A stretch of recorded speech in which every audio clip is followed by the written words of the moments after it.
الصلاة والسلام عليك يا رسول الله وعلى آلك واصحابك يا حبیب اللہ۔ جملہ برادران اسلام، السلام علیکم ورحمۃ اللہ وبرکاتہ۔ سورہ احزاب میں اللہ تعالیٰ فرماتے ہیں ما كان محمد ابا احد من رجالكم ولكن رسول الله وخاتم النبيين وكان الله بكل شيء عليما۔ محمد صلی اللہ علیہ وسلم تمہارے مردوں میں سے کسی کے باپ نہیں ہیں، لیکن وہ اللہ کے رسول ہیں اور سب انبیاء کے آخر میں سلسلہ نبوت ختم کرنے والے ہیں، اور اللہ ہر چیز کا خوب علم رکھنے والا۔ الحمدللہ آج میں جس اہم موضوع پر آپ سے مخاطب ہوں وہ اسلام کے بنیادی اجزاء میں سے ہے۔ کوئی شخص اس وقت تک مسلمان نہیں ہو سکتا جب تک وہ رسول عربی حضرت محمد مصطفیٰ صلی اللہ علیہ وسلم کو خاتم النبیین دل و جان سے تسلیم نہ کرے۔ ہمارے نبی مکرم صلی اللہ علیہ وسلم کی ختم نبوت ایسا اٹل عقیدہ ہے جس میں کسی قسم کی لچک کی گنجائش نہیں۔ نہ جب تک کٹ مروں میں خواجہ بطحا کی عزت پر، خدا شاہد ہے کامل میرا ایمان ہو نہیں سکتا۔ یوں تو ہر زمانہ میں محافظ ختم نبوت اپنا کردار ادا کرتے رہے ہیں، لیکن فی زمانہ اس کی اشد ضرورت ہے، اس لیے میں نے اسی موضوع کو اختیار کیا ہے۔ وہ نبیوں میں نبی ایسے کہ ختم الانبیاء ٹھہرے، وہ نبیوں میں نبی ایسے کہ ختم الانبیاء ٹھہرے، حسینوں میں حسین ایسے کہ محبوب خدا ٹھہرے۔ صوفی بزرگ بابا فرید الدین عطار فرماتے ہیں شد وجودش رحمت للعالمین، آخر آمد بود فخر اولین۔ رسول اللہ صلی اللہ علیہ وسلم کا وجود گرامی تمام جہانوں کے لیے رحمت ہے۔ آپ آخر میں تشریف لائے، لیکن پہلے انبیاء بھی آپ پر فخر کرتے ہیں۔ جب درود تاج پڑھا جاتا ہے تو مسلمان اس میں بھی حضور صلی اللہ علیہ وسلم کی صفت کو بیان کرتے ہیں۔ خاتم النبیین، رحمت للعالمین، شفیع المذنبین۔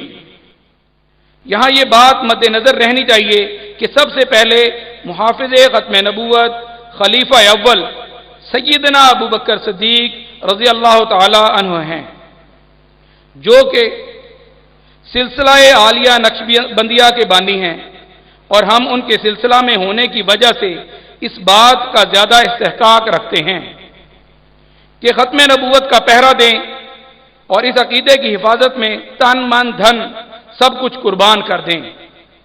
جس طرح کے صحابہ کرام نے منکرین ختم نبوت کو تباہ و برباد کرنے میں اور ان کو جڑ سے اکھاڑ دینے میں اپنی تمام تر قوتوں کو صرف کر دیا، اور اس پر تاریخ شاہد ہے۔ انشاءاللہ العزیز ہم اور ہمارے مریدین و متوسلین بھی اور ہماری آئندہ نسلیں بھی اس طرح اس مسئلے پر پہرا دیتی رہیں گی انشاءاللہ۔ اللہ پاک ہمیں اپنے حبیب صلی اللہ علیہ وسلم کے عشق و محبت سے نوازے، اور ناموس رسالت کے لیے ہمیں اپنا تن من دھن قربان کرنے کی توفیق عطا فرمائے۔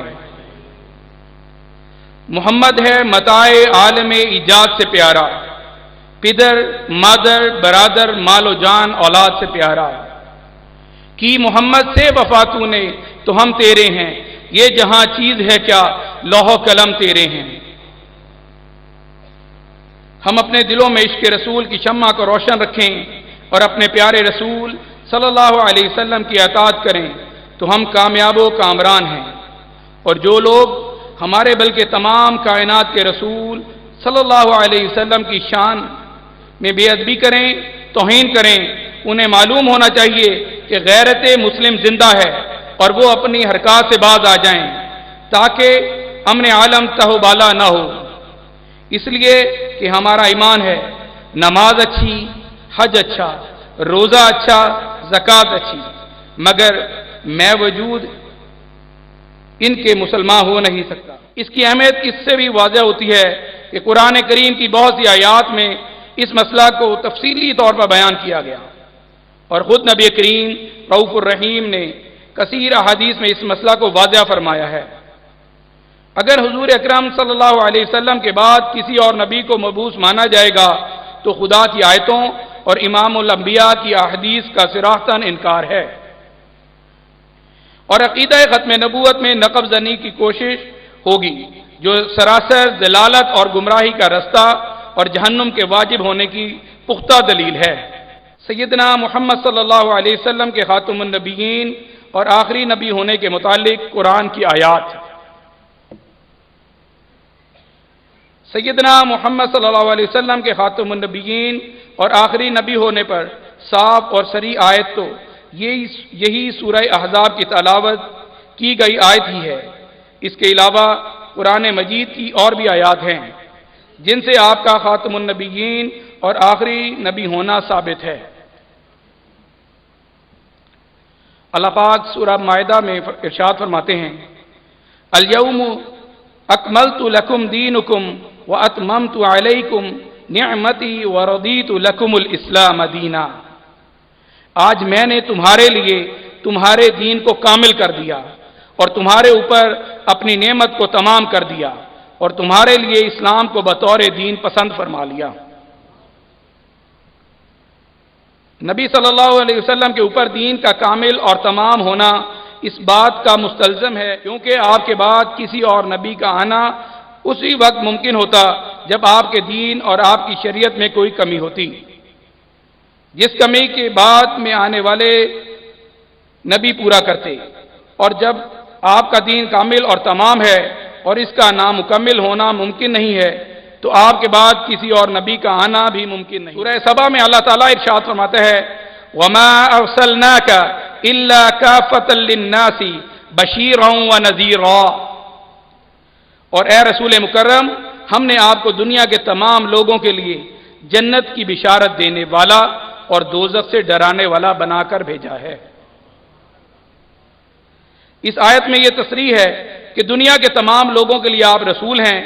اگر آپ کے بعد کسی نبی کی بعثت کو جائز قرار دیا جائے تو لازم آئے گا کہ آپ تمام لوگوں کے لیے رسول نہیں ہیں، بلکہ بعض لوگوں کے لیے کوئی اور رسول آئے گا، اور اس سے یہ آیت کاذب ہو جائے گی، اور قرآن مجید کا کاذب ہونا محال ہے۔ اس سے لازم آیا کہ آپ کے بعد کسی اور نبی کا آنا محال ہے۔ اللہ تعالیٰ سورہ اعراف میں فرماتے ہیں، قُلْ يَا أَيُّهَا النَّاسُ إِنِّي رَسُولُ اللَّهِ إِلَيْكُمْ جَمِيعًا، آپ کہیے اے لوگو، بے شک میں تم سب کی طرف اللہ کا رسول ہوں۔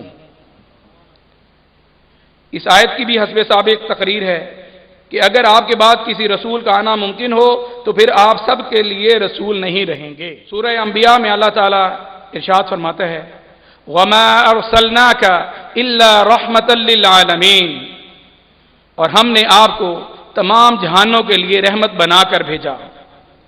اس آیت کی بھی اسی طرح کی تقریر ہے کہ اگر آپ کے بعد کسی رسول کا آنا ممکن ہو تو پھر بعض لوگوں کے لیے وہ رسول رحمت ہوگا اور آپ تمام جہانوں کے لیے رحمت نہیں رہیں گے، اور یہ اس آیت کے خلاف ہے۔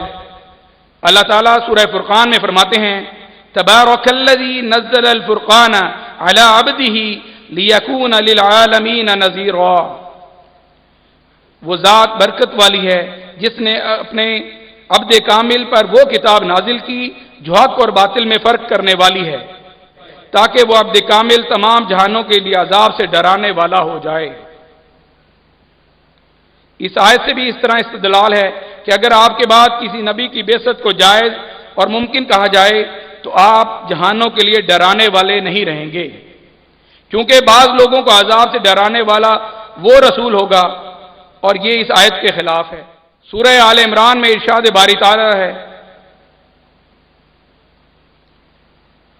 وَإِذْ أَخَذَ اللَّهُ مِيثَاقَ النَّبِيِّينَ لَمَا آتَيْتُكُم مِّن كِتَابٍ وَحِكْمَةٍ ثُمَّ جَاءَكُمْ رَسُولٌ مُصَدِّقٌ لِّمَا مَعَكُمْ لَتُؤْمِنُنَّ بِهِ وَلَتَنصُرُنَّهُ قَالَ أَأَقْرَرْتُمْ وَأَخَذْتُمْ عَلَى ذَلِكُمْ إِصْرِي قَالُوا أَقْرَرْنَا قَالَ فَاشْهَدُوا وَأَنَا مَعَكُمْ مِنَ الشَّاهِدِينَ۔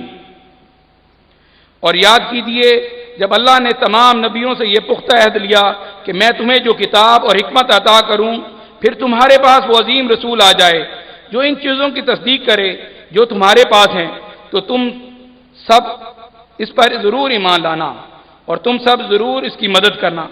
فرمایا کیا تم نے اقرار کر لیا اور میرے اس بھاری کا عہد قبول کر لیا؟ انہوں نے کہا ہم نے اقرار کر لیا۔ فرمایا بس تم سب ایک دوسرے پر گواہ ہو جاؤ اور میں بھی تمہارے ساتھ گواہوں میں سے ہوں۔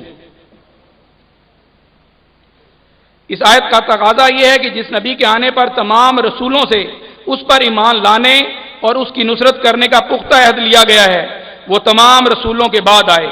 پس اگر آپ کے بعد کسی اور رسول کے آنے کو ممکن مانا جائے تو لازم آئے گا کہ وہی آخری رسول ہوا اور اس کے متعلق تمام نبیوں سے پختہ عہد لیا گیا، بلکہ آپ سے بھی اس پر ایمان لانے اور اس کی نصرت کرنے کا عہد لیا گیا، اور یہ بداہتاً باطل ہے۔ اللہ تعالیٰ سورہ جمعہ میں فرماتے ہیں هو الذي بعث في الأميين رسولا منهم يتلو عليهم آياته ويزكيهم ويعلمهم الكتاب والحكمة وإن كانوا من قبل لفي ضلال مبين وآخرين منهم لما يلحقوا بهم وهو العزيز الحكيم۔ وہی ہے جس نے امی لوگوں میں انہی میں سے ایک رسول بھیجا جو ان پر اللہ کی آیتوں کی تلاوت کرتا ہے اور ان کے باطن کو صاف کرتا ہے اور ان کو کتاب اور حکمت کی تعلیم دیتا ہے، اور بے شک وہ اس کے آنے سے پہلے کھلی ہوئی گمراہی میں تھے، اور اس رسول کو دوسروں کے لیے بھی بھیجا ہے جو ابھی تک پہلوں سے نہیں ملے، اور وہ بے حد غالب بہت حکمت والا ہے۔ اس آیت کا تقاضا یہ ہے کہ سیدنا محمد صلی اللہ علیہ وسلم اپنے زمانے کے لوگوں کے بھی رسول ہیں اور اپنے بعد آنے والے لوگوں کے لیے بھی رسول ہیں۔ اب اگر یہ کہا جائے کہ آپ کے بعد کسی اور رسول کا آنا بھی ممکن ہے تو پھر اس رسول پر ایمان لانے والوں کے لیے آپ رسول نہیں ہوں گے، اور یہ اس آیت کے خلاف ہے۔ سورہ نساء میں اللہ تعالیٰ فرماتا ہے وَمَن يُشَاقِقِ الرَّسُولَ مِن بَعْدِ مَا تَبَيَّنَ لَهُ الْهُدَى وَيَتَّبِعْ غَيْرَ سَبِيلِ الْمُؤْمِنِينَ نُوَلِّهِ مَا تَوَلَّى وَنُصْلِهِ جَهَنَّمَ وَسَاءَتْ مَصِيرًا۔ اور جو شخص اس پر ہدایت واضح ہونے کے بعد رسول کی مخالفت کرے اور تمام مسلمانوں کا راستہ چھوڑ کر دوسرے راستے پر چلے، ہم اس کو اسی طرف پھیر دیں گے جس طرف وہ پھرا ہے، اور اس کو دوزخ میں داخل کر دیں گے، اور وہ کیسا برا ٹھکانہ ہے۔ عہد رسالت سے تمام مسلمانوں کا عقیدہ ہے کہ رسول اللہ صلی اللہ علیہ وسلم خاتم النبیین ہیں اور آخری نبی ہیں، اور آپ کے بعد کسی نبی کا مبعوث ہونا محال ہے۔ پس اس کے خلاف جو عقیدہ رکھے گا وہ اس آیت کی وعید کا مصداق ہے۔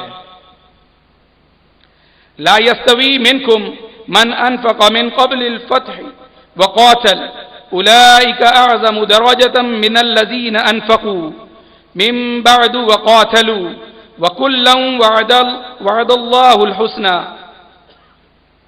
تم میں سے جن لوگوں نے فتح مکہ سے پہلے اللہ کی راہ میں خرچ کیا اور جہاد کیا وہ دوسروں کے برابر نہیں ہیں، ان کا ان لوگوں سے بہت بڑا درجہ ہے جنہوں نے اس کے بعد اللہ کی راہ میں خرچ کیا اور قتال کیا، اور اللہ نے ہر ایک سے نیک عاقبت کا وعدہ فرمایا ہے۔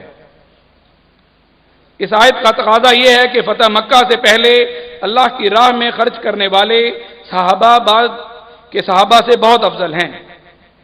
اگر سیدنا محمد صلی اللہ علیہ وسلم کے بعد کسی نبی کا مبعوث ہونا ممکن ہوتا تو وہ ان صحابہ سے افضل ہوتا، کیونکہ نبی غیر نبی سے افضل ہوتا ہے، اور ان صحابہ سے ان کا افضل ہونا اس آیت کے خلاف ہے۔ پس آپ صلی اللہ علیہ وسلم کے بعد کسی نبی کا مبعوث ہونا ممکن نہیں ہے۔ ان آیتوں سے یہ واضح ہو گیا کہ سیدنا محمد صلی اللہ علیہ وسلم کے بعد کسی نبی کا مبعوث ہونا ممکن نہیں ہے۔